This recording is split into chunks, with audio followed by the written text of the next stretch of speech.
안녕하세요. 소마 50일입니다. 정직한 후보 리뷰하겠습니다. 정직한 후보를 지금 보고 나온 지는 오래되지 않았는데요. 지금 제가 녹음하고 있는 시점에서는 일단 정직한 후보라는 영화의 감독은 장유정 감독입니다. 장유정 감독은 익숙하신 분들도 계실 텐데 뮤지컬 연출자로 더 유명하죠. 김종욱 찾기로 유명하고요. 김종욱 찾기의 원래 각본가이기도 했고 그 영화를 뮤지컬이 아닌 버전으로 멜로 영화 버전으로 만든 영화 버전의 감독이기도 합니다. 그 다음에 이제 연출한 영화가 브라더라는 영화인데 브라더라는 영화 역시도 뮤지컬이 원작인 영화예요. 그래서 그동안 이제 연출했던 두 개의 필모그래피의 모든 연출작들은 본인이 뮤지컬 무대에 직접 올렸던 작품들을 다시 영화한 버전이었습니다. 이번에 연출한 정직한 후보라는 영화는 본인의 뮤지컬 작품이 원작이 아니라 브라질 영화인 원래 제목이겠죠? 정직한 후보라는 제목을 가지고 있는 걸로 보여요. 제가 포르투갈어를 모르는데 오 칸디다토 오네스토 이게 맞나요? 어네스토 정확한 발음은 모르겠습니다만 이렇게 이 영화를 원작으로 해서 만든 영화입니다. 브라질에서는 박스 오피스 1위까지 올라간 영화라고 하고요. 국내에서는 지금 찾아볼 수 있는 방법을 아직은 찾지를 못했습니다. 어쨌든 간에 이 장유정 감독이 2017년작인 브라더 이후에 한 2년 만에 다시 연출한 작품이니까 전작이었던 첫 번째 영화 김종욱 찾기와 브라더가 약 7년 정도의 간격이 있었던 거에 비하면 좀 빨리 이 영화 연출 현장으로 복귀를 했다고 말할 수 있을 것 같아요. 장유정 감독의 영화는 제가 사실은 김종욱 찾기를 못 봤고요. 브라더부터 봤는데 영화가 뭐라고 할까 재밌습니다. 이 장유정 감독의 영화는 기본적으로 말빨이라든가 배우들의 연기력에 상당히 의존하고 있는 연출 스타일이에요. 그러니까 영화를 하나의 촬영이나 미장센 이런데 액션 연출 이런데 관심을 두기보다는 이 펀치라인이 살아있다고 해야 될까요? 대사들이 주고받는 말. 그러니까 이 영화 정직한 후보 같으면 이 한국어에서 이제 영화의 설정 자체가 예고편만 보다 알 수 있겠지만 주인공이 이제 거짓말을 못하게 된 상황이지 않습니까? 그 거짓말을 이제 못하게 된 상황이기 때문에 예고편에 나오는 대사 같이 우리가 모두 부자로 만들어줄 수 없습니다. 이런 식으로 이제 말을 끝까지 들어봐야 되는 그런 농담 같은 대사들이 많이 있는 그런 장면들이 이제 재미있는 영화죠. 네, 그럼 줄거리부터 살펴보도록 하죠. 이 영화의 주인공 라미란 배우가 연기하는 국회의원 주상숙이라는 인물입니다. 이 주상숙이라는 인물은 이제 영화 속에서 설명되는 것에 의하면 할머니가 있습니다. 나문희 배우가 연기하는 친할머니죠. 할머니가 계신데 이분이 이제 그런 분들이 있죠. 자기가 전 재산 모은 돈을 대학에 기부하거나 장학사업에 기부하시는 분들 그런 분이에요. 그래서 이제 그 지역사회에 그런 이미지가 있었고 거기에 이제 할머니가 투병하면서 보험사의 꼼수에 이제 맞서서 싸웠던 그런 서민적 이미지를 가지고서 국회에 입성한 인물입니다. 하지만 현실 정치인으로서의 이제 주상숙은 그런 이제 순수한 마음을 잃고 거짓말을 일삼는 일반적인 우리가 이제 안 좋게 보는 정치인 이미지를 가지게 된 거죠. 이 영화는 이제 그런 주상숙의 모습 보여줍니다. 겉으로는 서민 이미지를 가지고 있지만 실제로는 이제 호화 생활을 즐기는 그런 인물인 거예요.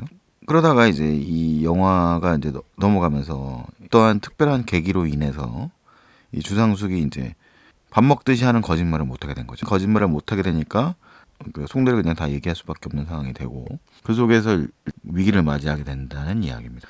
자, 대략적인 줄거리는 스포일러 관계로 인해서 아주 길게 얘기할 수는 없을 것 같고요. 영화는 전체적으로 봤을 때는 제가 봤을 때는 한 3등분 정도 돼요. 연고로 치자면 한 1장, 2장, 3장 정도 되는 것 같고요. 앞부분은 이제 이 달고 다른 정치인으로서의 주상숙의 모습을 보여주면 현실 정치라기보다는 영화 속 정치라고 봐야겠죠.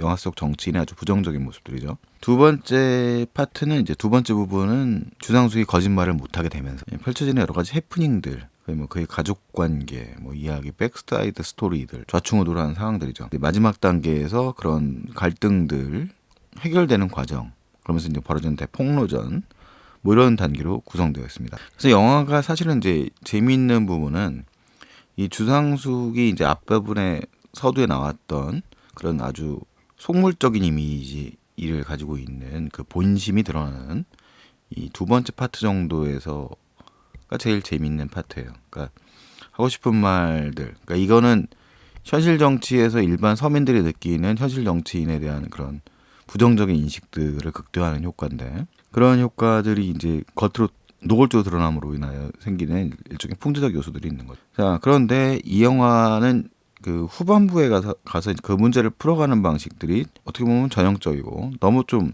홈드라마스러워가지고 그런 부분들에서 조금 아쉬움이 있어요. 그러니까 그 날카로운 정치 풍자극의 형태까지는 가지 못한다는 거죠. 사실은 이제 정직한 후보가 가지고 있는 그 아쉬움이 그런 건데, 그 아마 브라질 영화는 당시에 이제 브라질의 정치 현실이 룰라 대통령과 호세프로 이어지는 PT당, 그 브라질 노동당의 집권과 그 비리 혐의로 인한 몰락의 과정들이라는 배경이 좀 있습니다. 그래서 현실 속에 사실 브라질이라고 하는 나라는 그에 관련된 다큐멘터리를 이제 넷플릭스 찾아볼 수도 있는데, 실제로는 상당히 많이 그 고질화된 구급파들의 부패가 아주 만연되어 있는 그런 사회고, 뭐 룰라 역시 부패에 전혀 연루가 됐다고 말할 수는 없습니다만, 어떻게 보면 상대적으로 더 타락한 그 세력들의 총공세를 받고 몰락했다고 볼 수 있는 측면도 있거든요. 브라질에 대해서 뭐 자세히 알지는 못합니다만 이제 다큐멘터리 정도를 보시면 알 수 있습니다. 넷플릭스의 위기의 민주주의라고 하는 그 다큐멘터리 영화, 올해 이제 아카데미상 후보에도 올랐던 다큐멘터리예요. 그런 영화 속에 이제 좀 잘 묘사가 되고 있습니다. 1시간 23분짜리인데 뭐 그런 배경들이 이제 여러 가지 정서들이, 정치 현실이 좀 담겨져 있는 거죠. 이 정직한 후보의 원작 브라질 영화에는. 하지만 이제 이 좀 한국화된 로컬라이징된 이 정직한 후보는 가상의 도시에서 펼쳐지는 이야기고 기시감이 어느 정도 들지만 한국의 정치 현실과 딱 맞아떨어진다고 말하기는 조금 어려운 부분이 있어요. 사실은 이 영화는 일종의 스테레오타입의 정치인 이미지에 상당히 의존하고 있는 일종의 캐릭터 무비에 가까운, 그러니까 람이라는 배우와 이 배우들 김무열, 윤경호, 남은희 등의 배우들의 의지에서 좀 진행된다고 봐야죠. 그러니까 정치 현실을 꼬집는다기보다는 이 정직한 후보는 그런 좀 패부를 찌른 듯한 날카로움은 부족한 대신에 그 이야기로서의 또는 배우들의 그런 천연덕스러운 연기에 의한 재미들을 갖추고 있는 영화라고 말할 수 있을 것 같습니다. 좋게 말해서 이제 무겁지 않은 영화란 얘기고요. 나쁘게 말하면 약간 좀 어떤 부분에서 저는 그렇게 시니컬하다는 느낌까지 좀 받았어요. 이 영화의 이제 결말부에 가면 모두가 좀 그렇지 않은가? 뭐 그런 느낌을 주는 부분들 좀 있어서 약간 느낌이 있었습니다만 뭐 그렇게까지 무겁게 받아들일 수 있을 것 같지는 않고요. 뭐 그런 영화인 것 같아요. 그래서 이 영화는 이제 상업적인 코미디 영화로서의 매력은 충분히 갖추고 있지만 뭐 그 이상을 바라기는 좀 어려운 영화가 아닌가라는 생각이 들어요. 그 라미란 배우가 펼치는 이 아까 말씀드렸던 거짓말을 못하는 달고 다른 정치인 주상숙이라는 그런 이미지의 연기들은 꽤 잘 맞는 성격인 것 같습니다. 그의 남편인 철부지 남편 윤경호 같은 배우의 연기도 아주 뭐 저격을 잘 맡은 것 같고, 그래서 영화를 보는 재미 자체는 좋고요. 아쉬운 부분은 이제 그 후반부에 이 이야기를 풀어가는 마지막 부분들은 뭐 정리가 좀 안 돼 있다고 할까요? 액션 시퀀스 같은 것들도 뭔가 애매모호한 부분들이 있고, 그 다음에 이제 후반부에서 빵 터져버리는 이제 그런 대혼란이 끝까지 가지는 못하고 뭔가 어설프게 마무리되는 듯한 느낌은 좀 있습니다. 그래도 뭐 영화가 전적으로 지루하진 않은 영화예요. 톡 튀는 그런 배우들의 이제 개성들이 잘 살아있는 영화이기 때문에 그 각본도 그런 주고받는 대사라든가 이런 그런 것들이랑 아주 잘 맞는 영화들이라서 재미있는 희극을 본다는 측면으로 봤을 때는 뭐 나쁘지 않은 선택인 것 같아요. 깊이감을 추구하기보다는 뭐 좀 풍자극 이런 것들을 추구한다기보다는 하나의 재미있는 코미디 영화를 본다는 개념으로 접근을 하시면 좋을 것 같습니다. 네, 이상 소마 50일입니다. 다음에 또 만나도록 하죠.